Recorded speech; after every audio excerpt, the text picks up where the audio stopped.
So in this video, I'm going to show you how I did these custom phone cases. They're just standard cases that you can buy on Amazon, and I will show you how to make these, and you will be shocked at how easy these are. So let's get started.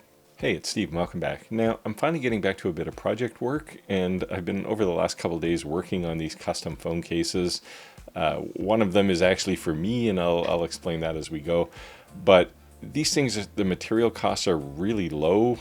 So we're talking a couple of dollars per case, and the engraving is quite quick and quite simple. So you can actually take these things to a craft fair or an event, and people will buy these by the handful, and you can actually make pretty good money on these.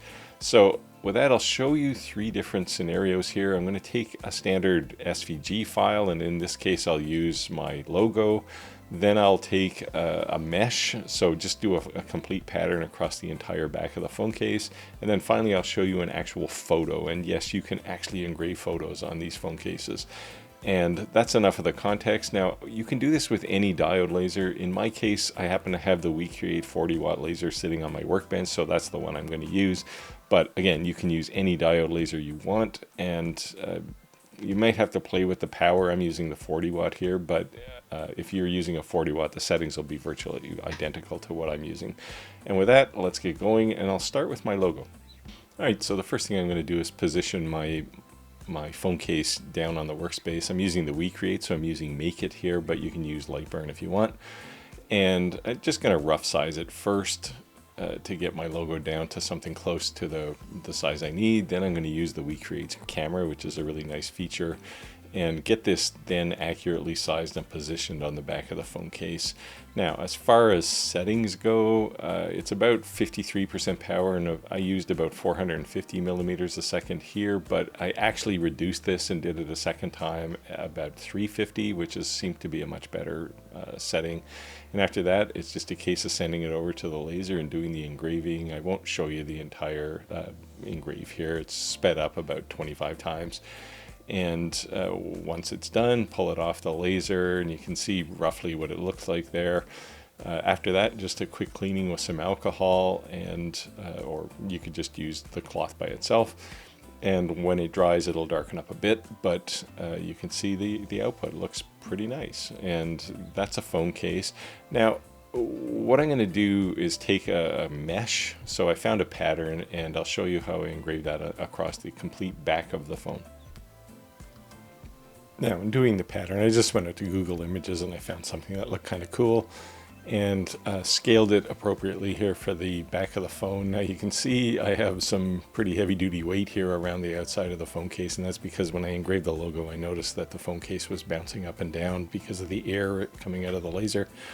But I just put it down here, again, centered it, and did the engrave. And you can see the engrave coming out here. I'll just jump ahead again. This is, I don't know, 25, 30 times the speed that it actually happened. And when you pull it off the laser, you get a phone case that is completely covered on the back. And I think it looks kind of cool, and I might use this one for myself.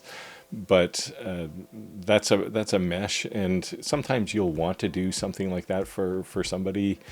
And this is how you do it. Settings again are the same, about 53% power and around 350 millimeters a second on the speed.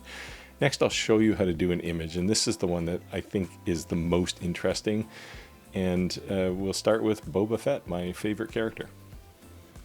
So I've got the image loaded, and I'm just going to size it down to the phone case, and you can see it's a standard color image. I used Kittle to remove the background just to make it a little cleaner, and just size and position it to wherever you want. Now, because it's a photo on a black background, I'm going to invert it just so that white is black and black is white, and that will make sure that it comes out proper after the engraving. And then the settings again, about 53% power. You can see I'm down to about 320 to 325 millimeters a second on the speed. And after that, I can just send it over to the laser. And when I'm ready, I can go over to the laser and hit the start button and get the job going. And I won't show you again the entire job here. Unfortunately, the laser head's in the way for most of this, but you can kind of see it peeking out of the background there. And when it's finished, quick wipe with a microfiber cloth, and you can see the image start to pop out there, and when you look at it real close, it looks fantastic, and that's how you do a photo. So that's phone case engraving. You can see it's really simple and a really easy thing to do. Now, if you're doing some kind of an event, make a whole bunch of these in advance and take them with you. They don't cost a whole lot to inventory, so if you don't sell them all, you can actually carry them over and still manage to eat, which is important.